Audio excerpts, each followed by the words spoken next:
Ons gaan saam lees uit Matteus 22 vanaf vers 1. Matteus 22 vanaf vers 1.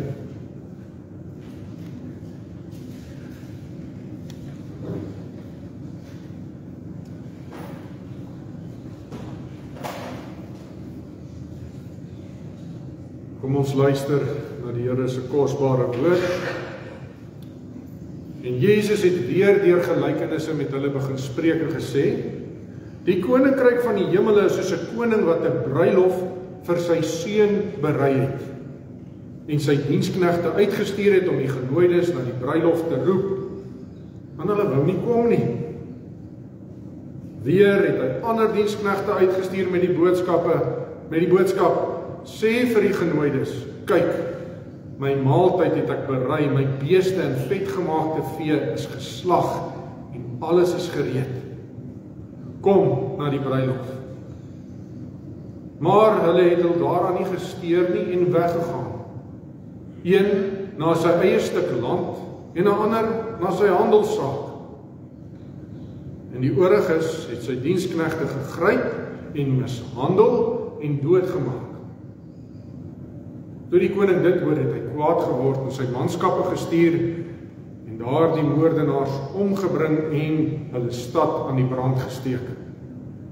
Daarop sê hy vir sy diensknegte: Die bruilof is wel gereed, maar die genooides was dit nie werd nie. Gaan dan op die kruispaaie en nooi almal wat julle mag vind na die bruilof. En daardie diensknegte het uitgegaan op die paaie en almal versamel wat hulle gevind het, slegtes sowel as goeies. En die bruilofsaal het vol gaste geword. En toe die koning ingaan om na die gaste te kyk, sien hy daar iemand wat nie 'n bruilofskleed aan het nie. En hy sê vir hom: Vriend, hoe het jy hier ingekom sonder 'n bruilofskleed aan? En hy kon geen antwoord sê. Toe sê die koning vir sy dienaars: Bind sy hande en sy voete, neem hom weg en werp hom in die buitenste duisternis. Daar sal 'n geween wees en 'n geknars van die tande. Want baie is geroep, maar min is uitverkies. Broers en susters, ons neem ons fokus daar in vers 12. Vriend, hoe het jy hier ingekom sonder 'n bruilofskleed aan?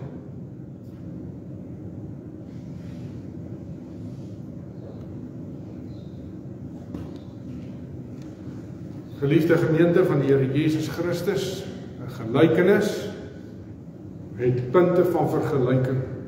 Nee, dis omdat 'n gelykenis genoem word. Nou die koning in hierdie verhaal, in hierdie gelykenis, is die vader. Die vader wat vir sy seun 'n bruilof hou. Die seun is ons Here Jesus Christus, sy bruilofsfees is sy koninkryk. Dit sien ons so mooi sommer al in vers 1.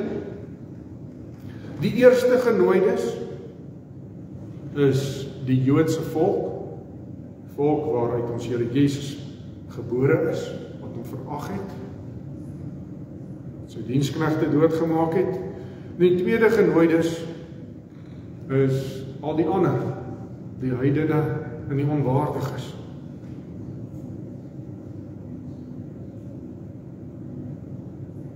Maar die vader nooi vir die fees van die koninkryk van sy seun. Die openbaringsgeskiedenis, geliefdes, daai woord openbaringsgeskiedenis net so lank om te skryf. Die storie, die geskiedenisstorie, wat gaan oor die goeie God, wat sy seun as verlosser van sondaars in hierdie wêreld stuur, wat in die hele Bybel vertel word. Openbaringsgeskiedenis, die hele openbaringsgeskiedenis word betrek in hierdie gelykenis. Die bruilofse tyd het aangebreek toe die Here Jesus na hierdie wêreld toe kom. Die koninkryk van God het naby gekom, word baie duidelik verkondig. Dis 'n gelykenis, die bruilofsfees, Wie kom om deel te wees van hierdie lang verwagte koninkryk? Wie word genooi? Die diensknegte gaan en roep die genooides. Die hele Ou Testament is vol van die vooraf diensknegte. Die vooraf diensknegte wat hoofsaaklik na die volk Israel gekyk het. Dan in die tyd van ons Here Jesus Christus is die uitnodiging vir die Jode. Hulle is die mense wat die Messias behoort te sien. Hulle het die hele Ou Testament met die allermooiste uitnodiging van profeet.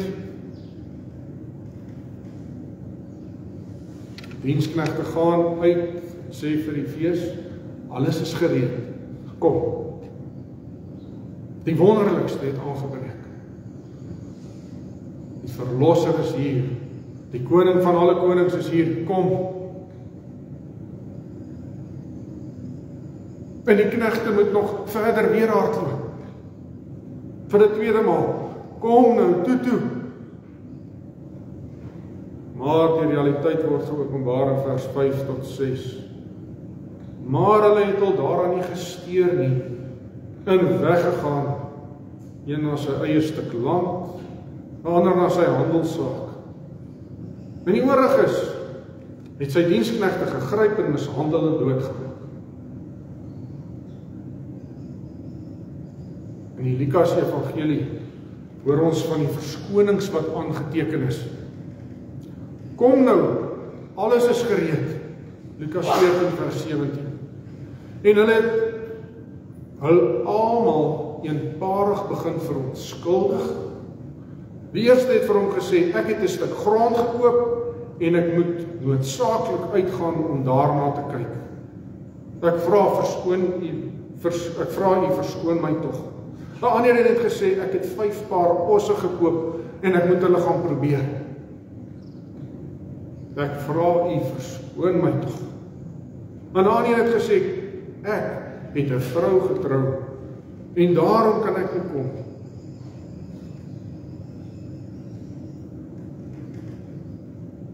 Twee spesifieke dinge word uitgelig. Matteus word dit opgeskryf. Hulle verag die uitnodiging. En Lukas word dit opgeskryf vol verskonings vir die uitnodiging.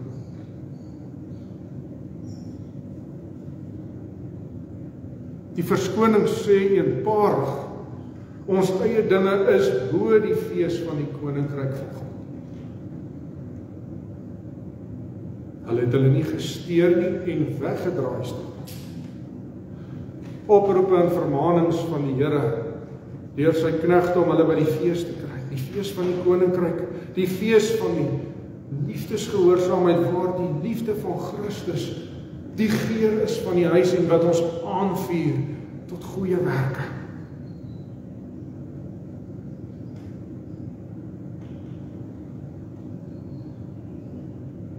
Die fees waar sy ellendige kinders met vet hoofde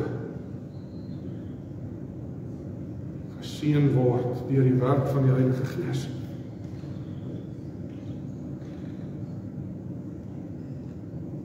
Broer en suster,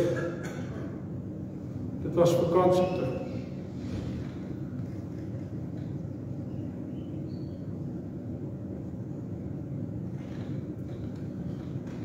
Hoe het ons aangetrek op die dag van die Here?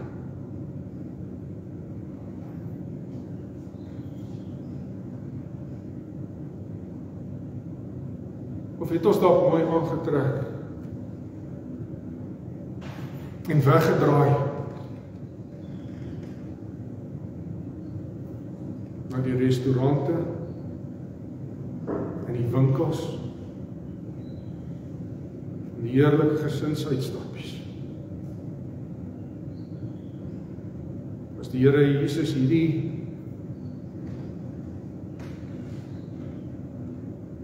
gelykenis vertel, staan dit baie duidelik, hulle het hulle nie gesteer nie en weggegaan.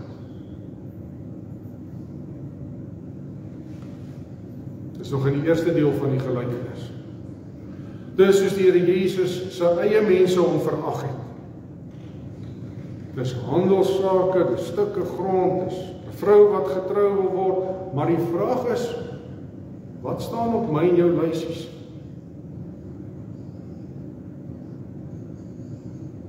Eenparig het die bruilofsgaste hulle verontskuldig. Ek het hierdie verskoning.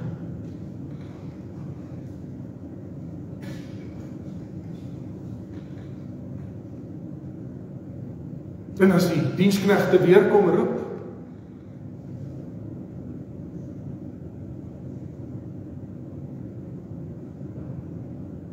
kom, die maaltyd is gereed. Kom, met jou hele hart, jou hele siel, al jou krag, al jou verstand. Die koning van alle konings se fees. Kom jubel saam. Dan word hulle mishandel of doodgemaak. Soos dit binne die openbaringsgeskiedenis so duidelik wat die Joodse volk gedoen het in die tyd van ons Here Jesus. Hulle het die apostels doodgemaak, hulle het die kerk gejag.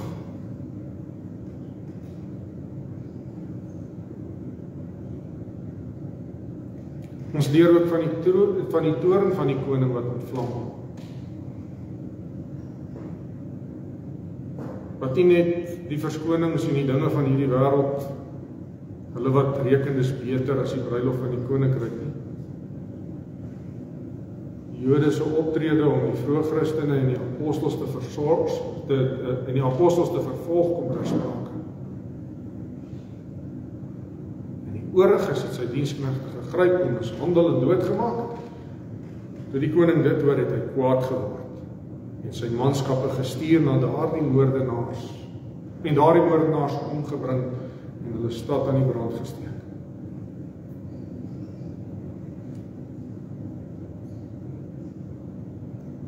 Die een wat nie afslaan op die oproep, volg my, vind in jou die plek in jou hart, u koninkryk bo alles allereers. Elkeen wat verlore gaan is 100% sy eie skuld. Net soos hierdie leer vir die Joodse volk wat Christus verag en verwerp het, geld dit ook vir elkeen van my en jou broer en suster. Ons het nog 'n groter voorreg as die Jode van die tyd van ons Here Jesus. Ons het die Ou en die Nuwe Testament. Hulle het nog net die Ou Testament. En ons kan ons geloof bou op kennis van die woord. Maar dit is so filosofies en akademies ver van my weg. En 'n verskoning half van ons geloof hê. En maar traag is.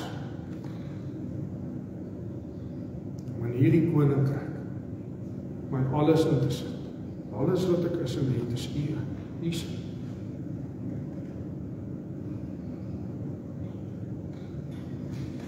Elkeen wat so besig is en so vasgevang is met die dinge van hierdie wêreld.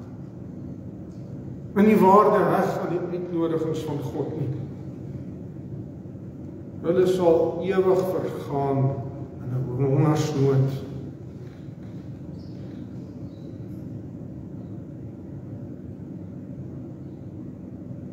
Die Bybel het dit ook geprofeteer, Romeine 9 vers 25 tot 28, hoor ons waar 2 profeseë uit die Ou Testament aangehaal word. Soos hy ook in Hosea sê, ek sal die wat nie my volk is nie, my volk noem, en haar wat nie bemin is nie, beminder. En in die plek waar aan hulle gesê is, julle is nie my volk nie, daar sal hulle genoem word, kinders van die lewende God. En Jesaja roep uit oor Israel uit. Al is die getal van die kinders van Israel soos die sand van die see, net die oorblyfsel sal gered word. Want hy volbring 'n saak en verkort dit in geregtigheid, omdat die Here 'n saak wat verkort is op die aarde sal doen.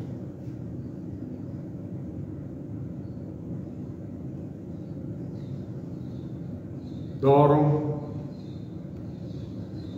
moet die woord van die Here deur die geslagte verkondig word. Ons kan nie sê, ons kom uit 'n pragtig gereformeerde agtergrond hier in Afrika aan. En ons is 'n pragtige kalvinistiese kultuur as ons dit so wil uitdruk. Maar die beslissing van die uitnodiging van die Here word nie verkondig nie. Dan sal dit gaan soos met Israel, wat die Here verwerp het. Kom na die bruilof, kom dadelik. En so sien ons, as die deel van die gelykenis verby is, en die dinge wat daar in die eerste eeu, in Jesus se leeftyd onder die Jode gebeur, hoe die Here sy apostels uitstuur oor die hele wêreld. Ons lees in Handelinge van die Samaritane, die Grieke, die Ethiopiërs, die heidene in die Midde-Ooste. En daardie diensknegte het gekom en hulle aan sy Heer hierdie dinge vertel. Toe die eienaar van die huis kwaad geword, staan in Lukas vir sy diensknegte gesê, gaan nou uit in die strate en in die gangetjies van die stad en bring die armes en verminktes en krepeles en blindes hierin.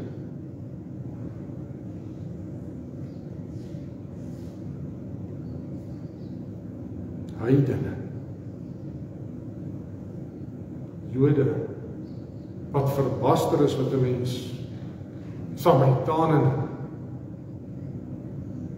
slawe, vrymanne, Grieke, Romeine, barbare, mans, vroues, armes, verminktes, krepeles, blindes.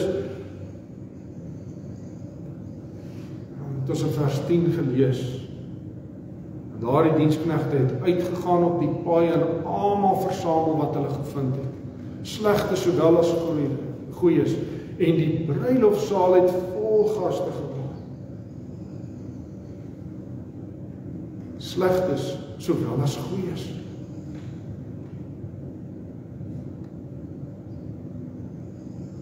Hoe lyk die saal? Die saal is vol krepeles, rondlopers, reisigers, veragtelike mense, wat daar in die straat en op die paaie is. Bietjie anders as die mense van die klomp plase in die span op osse. Ons weet dat dit hier die geestelike rykdom impliseer.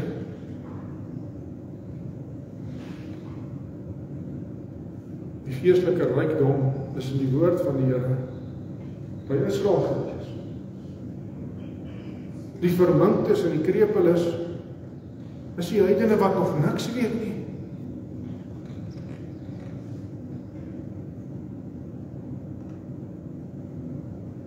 Die mense wat geroep word met die evangelie van ons Here Jesus Christus.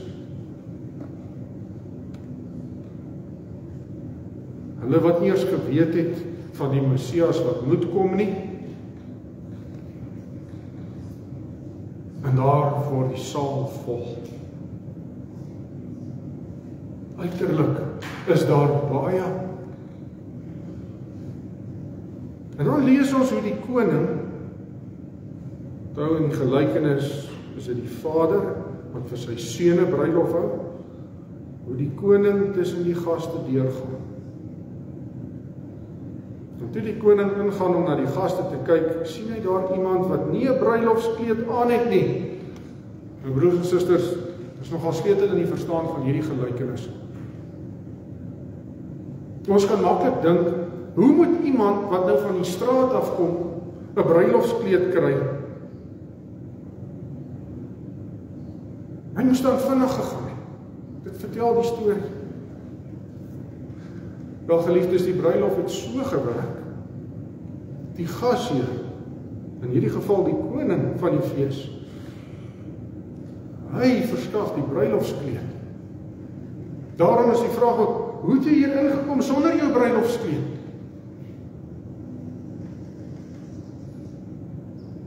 Hier het ons dus te doen met 'n gas wat sy kleed nie aangetrek het. Hy kom soos hy is. Dis die kruks van die gelykenis. Hy trek nie sy kleed aan nie. Wat is die bruilofskleed? Wat simboliseer die bruilofskleed? Die bruilofskleed is die geregtigheid van ons Here Jesus Christus.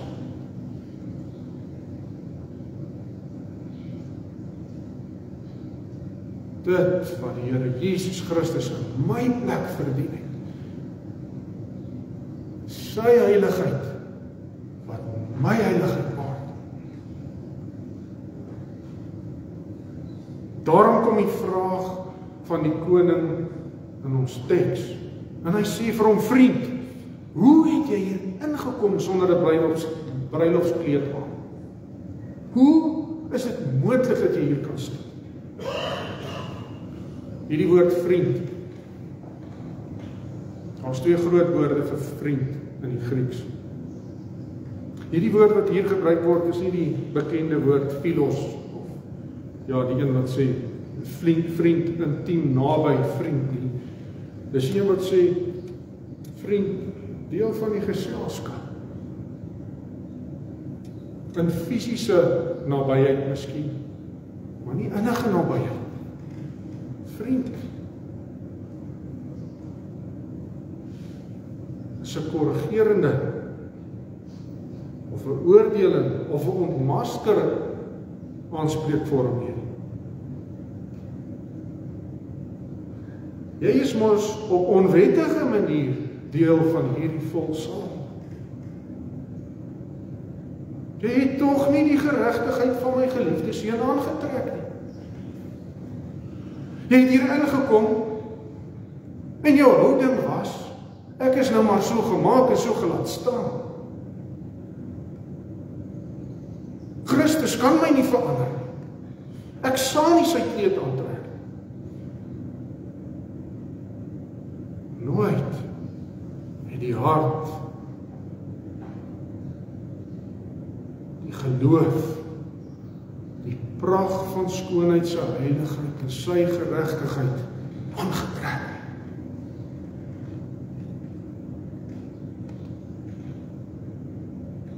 As hy daarin kom by die deur, dit was nie sy pad nie. Hy het ingesluit, want anders sou hy nie kon inkom nie. Geliefdes, en die koning loop steeds met sy heilige oë en kyk na die gaste. Hy sien, wie is maar net mense met hulle ou vuil klere aan.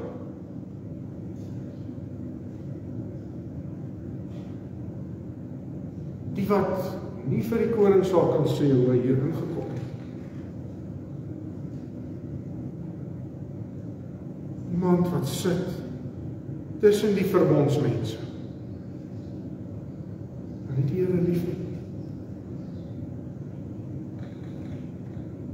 En so hierdie gelykenis vir ons hierdie vraag, en ons moet seker wees, dis die hoogste liefde wat ons aan mekaar kan betoon, of aan mekaar te vertel wat die Bybel sê, vriend, hoe het jy hier ingekom?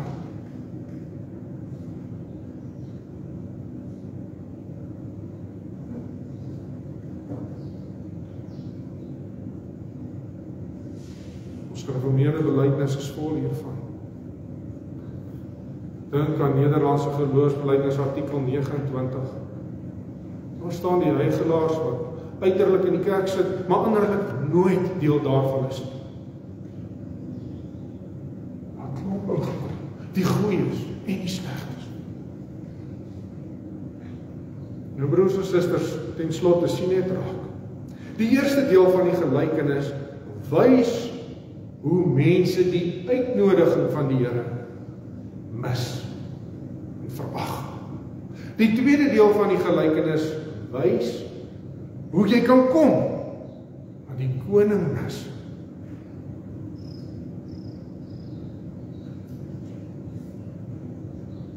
twee van hulle is baie belangrik.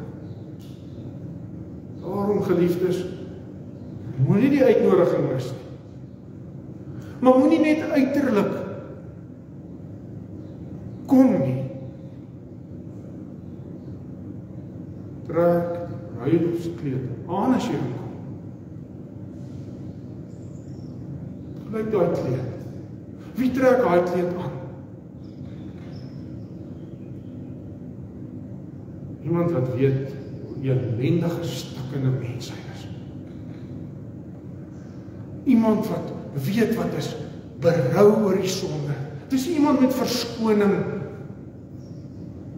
Of iemand wat so opgetrek is met die dinge van die wêreld dat hy in elk geval die eerste gebod oortree en agter die afgode aanhardloop. Dis 'n hart wat homself mishaag. 'n Hart met 'n honger en 'n dors na geregtigheid.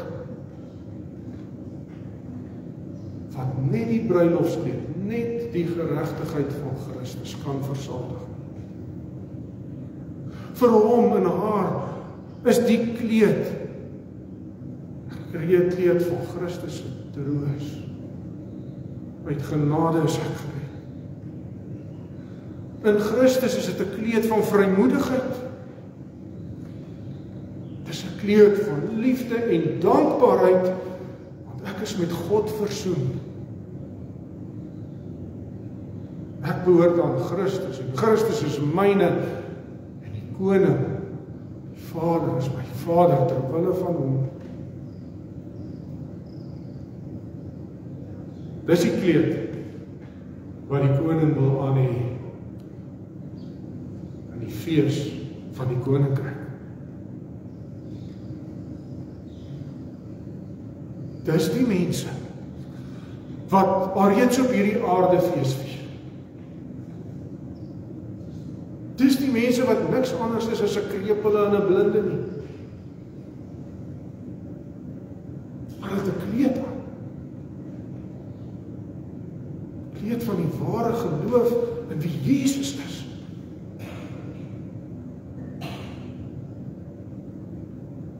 Hart wat oor en oor berei. Ek is nie die feesmaal waardig nie. Maar Christus het my kleed vir my gegee. Daarom, geliefde broers en susters, hier lê 'n nuwe jaar aan ons voor. Ek wil die oproep op grond van die woord van die Here. Hoe is jy aangetrek? Ons kan baie keer vir mekaar sê, maar hierdie is nie goeie kleredrag vir die erediens nie, daai is nie goed en dit. Dis nie onbelangrik nie. Maar die woord van die Here vra vir ons, watter kleed het jy aan? Vriend, hoe het jy hier ingekom?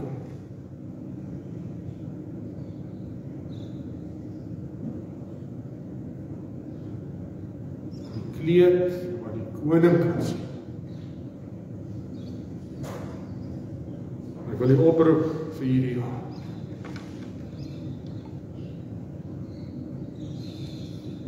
Moenie soos die Jood maak, wat met al die getuienis wat hy het, sulke lyste verskonings het, of die diensknegte van die Here doodmaak. Ons kan dit ook doen.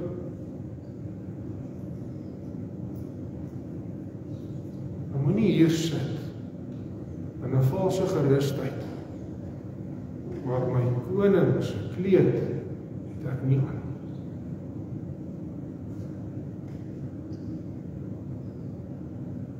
Mag die Here ons seën met wat ons nog nodig het om regtig feeste kan vier in sy koninkryk.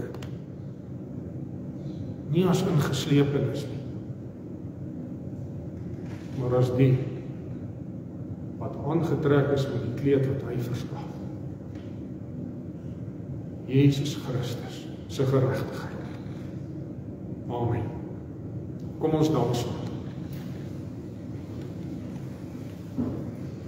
Ons Vader wat in die hemel is, ons dankie dat ons hierdie oggend U naam mag aanroep. Ons dankie vir U woord. As ons daardie kleed oor ons aan het en hom bevind dat ons op aan het, dan word dit vir ons 'n kleed van vrede, van skoonheid. Dan wil ons was, Here,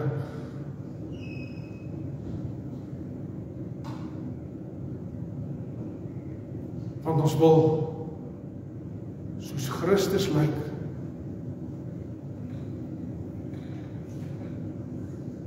En hoewel ons in hierdie lewe nie volmaaktheid sal bereik nie,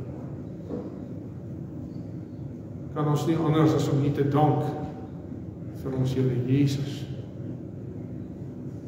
sy geregtigheid wat ons in is nie.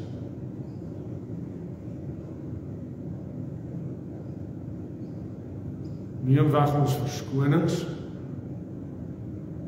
nie te kom nie.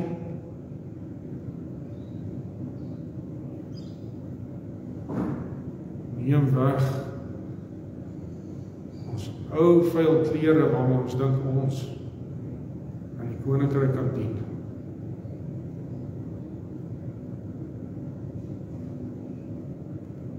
Dankie dat ons ook getroos kan wees in hierdie gedeelte van u werk.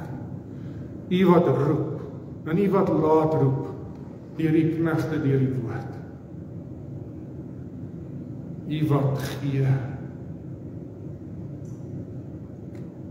Maar ons bid vir genade op genade. Dat ons die krag mag ontvang om nie net met die uitwendige oor te hoor, maar mag aantrek, bevry van die heerskappy van die sonde, bevry van die heerskappy van die duiwel, in Christus se diens, met sy kleed aan.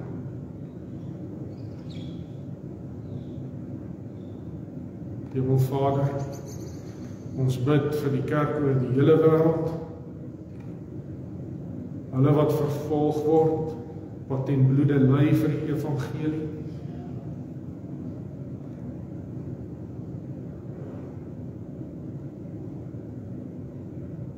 Ons bid, Here, dat die lig van die evangelie vashou aan die woord, dat dit weer kan terugkom in ons gelede. Ons hier nie dien soos ons dink nie, maar soos die woord sê.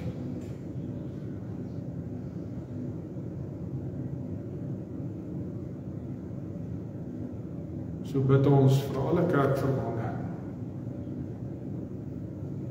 Ons bid vir onsself.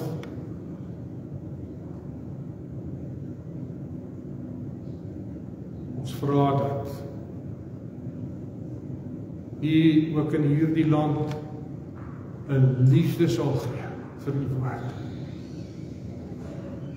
Begin by ons, Here, dat ons Bybels mag ondersoek, dat ons mag sien wat U daarin vir ons skryf, dat ons dit mag verstaan, bewaar ons van menslike slimmigheid.